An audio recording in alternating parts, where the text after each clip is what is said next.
사운이 있죠? 영혼을 소중히 여기며.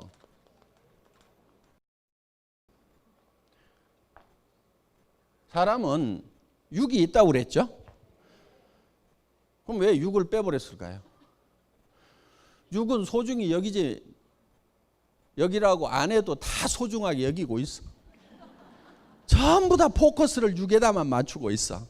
그래서 영과 혼을 소중히 좀 여겨야 균형이 맞는 거야.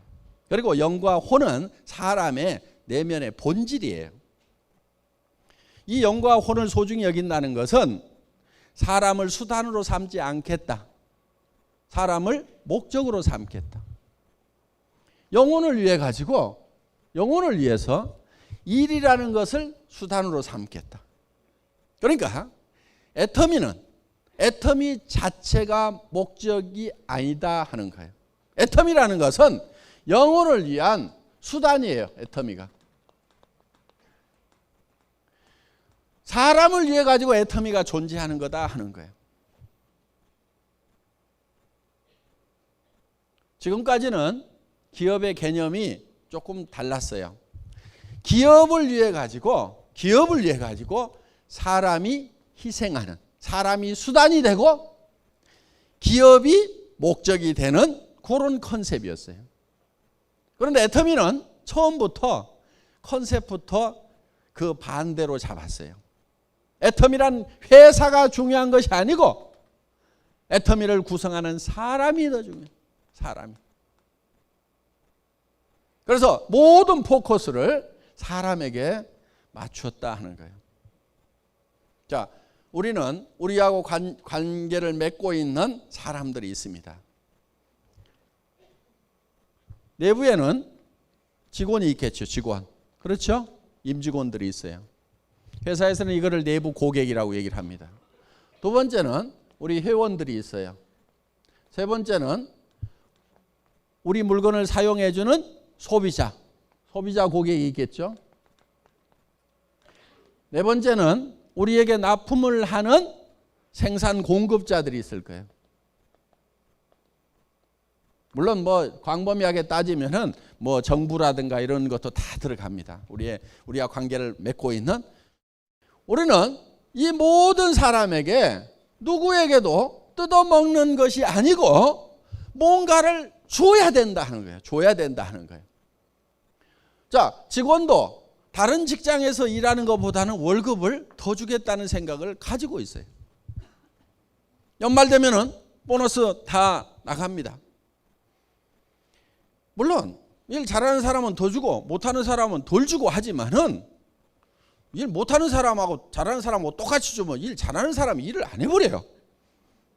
그러니까 일 잘하는 사람은 더 주고 못하는 사람은 조금 덜 주고 하지만은 일단 직원들도 최대한 다른 회사보다는 많이 주려고 노력을 한다 하는 거예요. 그 대신에 5사람 10사람이 해야 될 일을 혼자 해라 이거예요. 그리고 밤늦게까지 하라는 것이 아니고 근무 시간이 길어야 된다는 것이 아니고 효율적으로 하라 이거예요. 머리를 써가지고. 그래서 일을 빨리 끝내는데 다른 사람 10사람 하는 일을 빨리 끝내버려라. 그래서 일을 없애버려라. 그래서 그런 방향으로 애터미는 가고 있어요. 그 다음에 회원들에 대해서도 여러분들이 사업을 하면은 여러분들이 필요한 물건 마트나 TV 홈쇼핑이나 인터넷 쇼핑몰에서 사던 거 그대로 사라 이거예요. 손해난 거 있어요 없어요? 없죠. 싸고 좋으니까 손해난 거 없죠. 어차피 사야 될 거를 구매처만 애터미로 바꿨단 말이에요. 자, 바꾸고 여러분이 손해난 게 없으니까 이웃 사람들, 친지들한테, 친구들한테 너도 그렇게 하라고 했어. 그러면은 이 소비자가 손해를 봐요 안 봐요? 안 보죠. 그거를 여러분들이 먼저 확인하라 이거예요. 내가 소비자한테 얘기를 했을 때 손해가 날 건지 안 날 건지는 여러분이 소비자가 돼가지고 이 물건을 쓴다고 하면은 내가 사업을 안 하더라도 이 물건을 쓸 건지를 가지고 검증을 해보면 된다 이거예요. 그 판단 능력이 있어요 없어요? 있잖아요. 그거를 판단을 하고 나면은 확신을 가지고 신념을 가지고 밀어붙이라 이거예요. 소비자에게도 우리는 뭔가를 나눠준다 이거예요. 자, 그 다음에 생산 공급자에게도 우리는 뜯어먹질 않아요.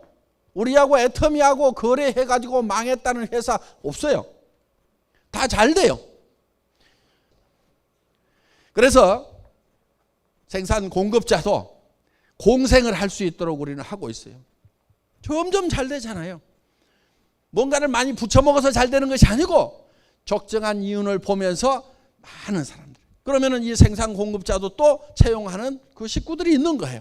그러면 그 직원들이 또 월급을 받으면은 또 그 직원들이 이제 생활비로 쓰면은 그 동네 사람들도 또 장사하는 사람들도 먹고 산다 이거예요. 이런 것이 후방 효과라는 거예요. 후방 효과. 이 뒤에서 뭔가 우리에게 지원을 하고 있는데 그 사람들에게도 혜택이 가는 거예요. 애터미로부터. 그리고 그 직원들의 가족들이 그 돈을 쓰게 되면 그 주변에 있는 사람들이 또 먹고 사는 소위 성수 효과, 고박이의 효과가 나오도록 되어 있다 하는 거예요. 자, 우리는 정부에 일 열심히 해서 세금 잘 내고 있습니다. 나라가 튼튼해야 됩니다. 그래서 전부 다 우리는 뭔가를 보태주고 있다 이게요. 보태주고 있다 이게요.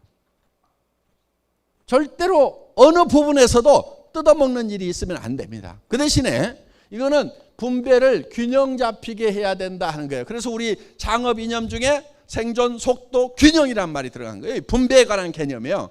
이 분배는 어느 한쪽으로 너무 많이 치우쳐버리면 누군가는 배고파 죽는 사람이 생기는 거고, 그리고 최소율의 법칙에 따라 가지고 효과가 그 가장 적게 받은 사람에 의해서 결정이 돼버리는 거예요. 일 자체가. 그렇기 때문에 이 균형 잡힌 분배를 애터미는 하고 있다.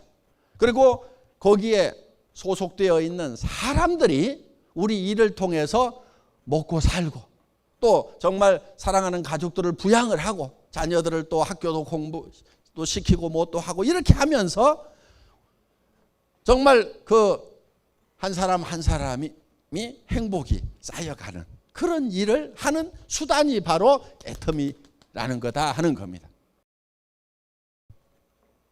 두 번째, 생각을 경영한다. 이 생각이라는 게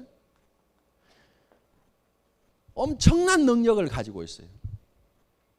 그런데 우리는 이 생각하는 능력 이거를 잘 활용을 안 해요. 정말 1%, 2%도 활용을 안 해요. 어떤 사람은 수만 명, 수십만 명, 수억을 품을 수 있는 그런 생각을 하는가 하면은 옆에 스폰서 파트너하고 그 관계도 정리를 못 해가지고 아등바등하면서 살아가는 사람도 있다 이거예요. 생각의 폭이 좁아가지고 그런 거예요. 생각의 폭이 좁아가지고. 그래서 이 생각을 할 수 있다는 것은 새로운 것을 창출해낼 수 있는 능력을 얘기한다 하는 겁니다. 내 삶이 지금 전세방 월세방밖에 안 돼. 집이라고 있지만 20평 30평밖에 안 돼. 내 집이라고 하지만. 그런데 이거를 100평짜리로 만들고 정말 내가 살만한 집, 누가 오더라도 불편하지 않은 집, 아는 사람들을 초대해도 내가 쪽팔리지 않은 그런 집, 그런 집으로 바꿔놓을 수 있는 능력이 바로 생각이라는 데서 나온다는 거예요. 생각을 바꾸면 그게 바뀐단 말이에요. 그리고 이 생각하는 것은요, 현재 있는 것은 생각할 필요도 없어. 보이는 것은 생각할 필요가 없어요. 보이는 거 그대로요. 안 보이는 것을 생각해내야 된단 말이에요. 안 보이는 것을. 월세방에 앉아가지고도 내가 이 부자 동네 이런 정도의 집은 내가 갖는다. 또 생각을 경영하는 거예요. 그 다음에 세 번째가 믿음에 굳게 선다. 믿음이라는 것은 보이질 않는 것을 믿는 게 믿음이에요. 성경에 분명히 누가 보이는 것을 믿는다 하리요 이렇게 되어 있어요. 하나님이 보이면은 믿으라고 얘기를 할 필요가 없어요. 바보들은요, 보이는 것만 있다고 생각을 해요. 부자가 되고 성공자가 되려고 하면은 안 보이는 것을 생각해야 돼. 월세 50만 원짜리 거기에 앉아가지고 저 부자 동네 저택을 보고 있는 거예요. 믿음이라는 것은 안 보이는 것을 보는 것이 믿음이다 하는 거예요. 안 보이는 것을 보고 가는 게 믿음이고 그 믿음에 굳게 서 있으라 이거예요. 그러니까 우리가 생각을 경영해서 나는 균형 잡힌 삶을 살겠다. 정말 어려운 사람들을 도와주고 내 주변에는 최소한 어려운 사람들이 없어야 된다. 경주의 채부자 얘기를 들어보셨죠? 사방백리 안에 배고픈 사람이 있으면 그거는 내 책임이다. 사방백리 안에는 누구도 배고픈 사람이 없어야 된다. 그렇다고 그거는 자기 생각이야. 생각을 그렇게 경영을 한 거야. 그리고 그거를 굳게 믿고 실천을 했단 말이에요. 그러니까 우리는 어제 저녁에 균형 잡힌 삶이라는 내가 살고 싶은 한 편의 영화를 쫙 만들었단 말이에요. 그거를 거기에 서 있어야 돼. 그 영화 속에 있어야 된단 말이에요. 영화 속에. 그런데 여기 있을 때까지는 거기에 있다가 나가는 순간에 현실로 팍 돌아와 버려요. 그리고 더구나 이제 부정적인 사람들을 만나면, 특히 가까운 사람 중에서 부정적인 사람을 만나면 헷가닥 제정신이 돌아와 버려요. 제정신으로 돌아오면 안 된단 말이에요. 믿음은 안 보이는 거라고 그랬죠? 그 안 보이는, 지금은 안 보이는 그 위에 굳게 서가지고 그거를 주변 사람들한테 보여줘야 돼. 자꾸 보여줘야 돼. 한 달에 내가 3천만 원을 벌 거다. 지금 안 보이죠? 그런데 버는 자기의 모습을 머릿속에다 심어놔야 된단 말이에요.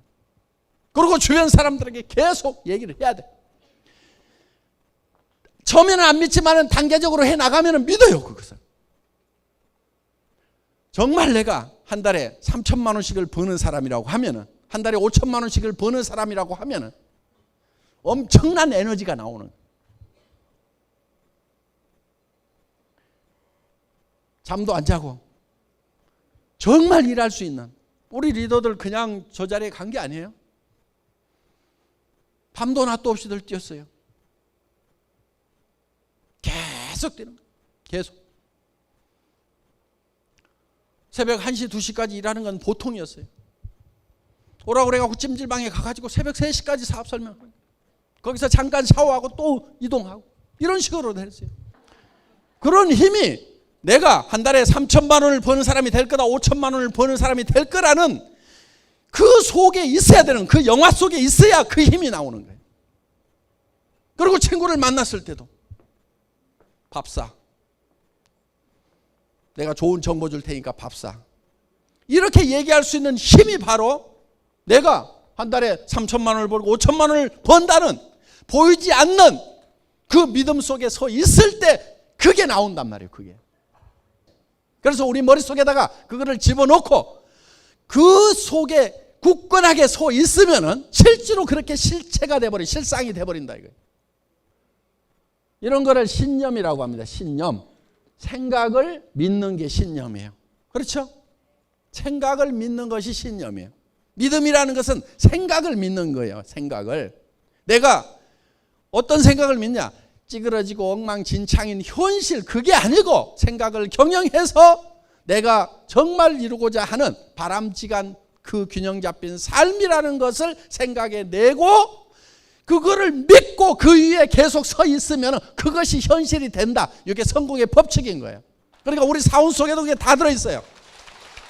네 번째, 겸손히 섬긴다. 이거는 우리의 행동 양식이라고 생각을 하시면 돼요. 우리가 어떻게 행할 거냐 하는 거예요.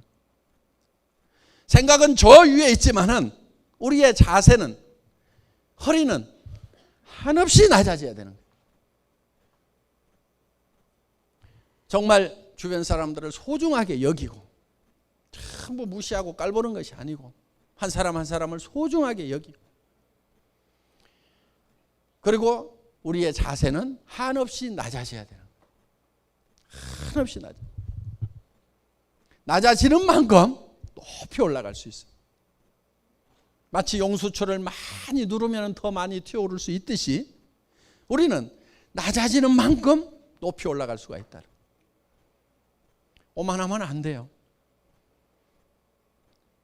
겸손하게 되면은요, 남의 잘못하는 것을 잘 받아들이고 용서할 수 있는 마음이 되는 거예요.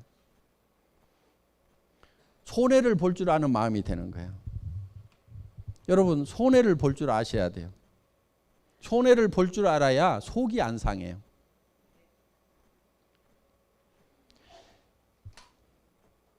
똑 부러지는 여자들 있죠. 나는 절대 손해 안 보거든. 이것들이 나를 뭘로 알고? 응? 이런 사람들 있죠. 되게 악한 사람들이에요. 손해를 잘 보는 사람이 착한 사람들인 거예요. 그러니까 여러분들이 악한 사람이 될 건가 선한 사람이 될 것인가 하는 것은 내가 손해를 잘 보는 사람이 되겠다, 이렇게 작심을 하면은 착한 사람이 될 수가 있어요. 절대 손해 안 보거든.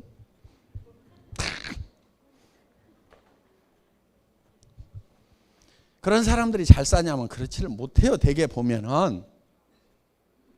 그래서 겸손해지면은 그만큼 여러분들이 남을 겸손해지려고 하면은 남의 잘못을 잘 받아들이고 또 실수를 하는 것에 대해서 내가 용서를 잘 해야 되고 낮아지면 되는 거예요. 높아진 사람치고 제대로 성공을 못해요. 내가 국장인데 내가 커피 날라야 되겠어? 응? 응? 내가 국장인데 좀 청소들도 좀 하고 해야 될 거 아니야. 내가 와가지고 청소해야 돼. 이런 사람들 성공을 하기가 힘들어요. 그런데 정말 우리 오 박사님 뭐 했다고 그래요? 쓰레기통 비우고. 그 하고 싶어서 했다고 그랬어요? 하기 싫어도 했다고 그랬어요? 하기 싫어도 한 거예요. 마음이 낮아지니까 그런 걸 하는 거예요. 그래서 이 겸손은요, 손해 잘 봐야 되고 손해 볼 줄 알아야 되고, 손해를 잘 보려고 하면요 남한테 줄 생각을 하고 살아야 돼요. 기부를 할 생각을 하고 살아야 돼요. 남한테 줄 생각을 하고 살면은요 어차피 줄 건데 알아서 챙겨가는구나, 손해를 받더라도 그렇게 정리를 할 수가 있어요. 그리고 항상 손해를 본다는 생각을 하면요 굉장히 마음이 편해요. 항상 그거를 미리 감안을 해 놓으세요. 예를 들면은 저는 교통 딱지 같은 거 끊길 때 별로 속이 안 상해요. 왜? 자동차를 살 때는 이미 내가 아무리 잘 한다고 하더라도 주차 위반 딱지도 떼일 수도 있어요. 거기가 주차 위반 구역인지 모르고 세워놨는데 어느 날 전에는 안 떼더니 와가지고 갑자기 뗐어. 그러면은 그것이 절대로 안 일어날 일이 일어난 것처럼 팔딱팔딱 뛰는 사람들이 있어. 그거는요 차를 가지고 있으면은 당연히 일어나는 거예요. 그러니까 기름값 나가고 엔진오일 교환비 나가고 보험료 나가듯이 교통 딱지 값도 원래 자동차 예산에다 딱 넣어놓는 거예요. 손해볼 생각을 계산을 미리 해놓는 거예요. 그러면은 그동안 안 뗀 것만 해도 다행이고 뗄 게 뗐구나 이러고 마는 거예요. 그건 저는 돈이 없을 때도 그렇게 생각을 했어요. 딱지 떼고 팔딱팔딱 뛰지를 않았어요. 그러니까 손해볼 생각을 해야 되는 거예요. 그리고 겸손한 사람은 자기를 챙기는 것보다도 남을 먼저 챙겨야 되는 거예요. 남한테 배려를 해야 되는 거예요. 그 가장 모범을 잘 보이신 분이 누구냐면은 예수님이세요. 예수님은 제자들의 발을 다 씻겼어요. 그러면서 내가 한 것처럼 너희도 이렇게 하라고 그랬어요. 너희도 서로 발을 씻기라고 그랬어요. 자기 발만 잘 닦는 사람이 아니고 남의 발을 잘 닦아줘야 된다. 발이라는 게 어때요? 제일 낮은 데고 제일 지저분한 데예요. 그거를 남이 잘못하는 거, 오염 묻은 거, 더러운 거 그런 것이 보이지만은 그거를 원망을 할 게 아니고 내가 닦아야 될 일로 생각해야 된다. 이게 남이 잘못한 거, 주변 사람이 실수한 것을 내가 감춰주고 씻어주고 이 마음이 있어야 되는 거예요. 그러면은요 내 발도 누가 씻겨줘요. 내가 잘못하는 것에 대해서 다른 사람이 덮어주고 씻어내주고 한다 이거예요. 자기 발만 깔끔하게 닦고 응? 다른 사람들에 대해서 지적이나 하고 응? 사람이 그럴 수가 있어 그러면서 그건 겸손히 섬긴 게 아닙니다. 그래서 남의 허물을 덮고 그거를 내가 대신 씻어내고, 발을 씻으려고 하면 내 손에도 오물이 묻어요. 그러면서 하는 거예요. 우리의 모든 행동 양식의 기본은 낮아지는 데 있습니다. 겸손히 섬기는 데 있습니다. 회장도 대개는 이렇게 땀 뻘뻘 흘려가면서 얘기하지 않아요. 제가 단상이 높다고 그래서 높은 게 아니에요. 우리 리더분들이 아직은 그래도 회장이 제일 설득력 있게 잘하는 것 같으니까 당신이 좀 하세요. 그러니까 예, 그렇게 할게요. 그러면 이렇게 하고 지금 땀 뻘뻘 흘려가면서 지금 하고 있는 거예요. 이 겸손히 섬기는 거. 내가 제일 잘한다고 알았어. 이게 겸손한 거란 말이에요. 됐어요. 하지 마세요. 그러면은 저는 문제등이 내려가요. 알았어. 그럼 가만히 앉아 있을게. 이렇게 하는 거예요. 원래 회장은요, 이렇게 나와가지고 목이 쉬도록 그냥 이렇게 안 해요. 나와가지고 친애하는 애터미 회원 여러분, 이렇게 그냥 5분 인사만 하고 내려가야 되는 거예요. 근데 여기 와가지고 그냥 원숭이처럼 하잖아요. 잘한다니까 하는 거예요. 잘한다니까. 예. 강의 마치겠습니다. 수고하셨습니다.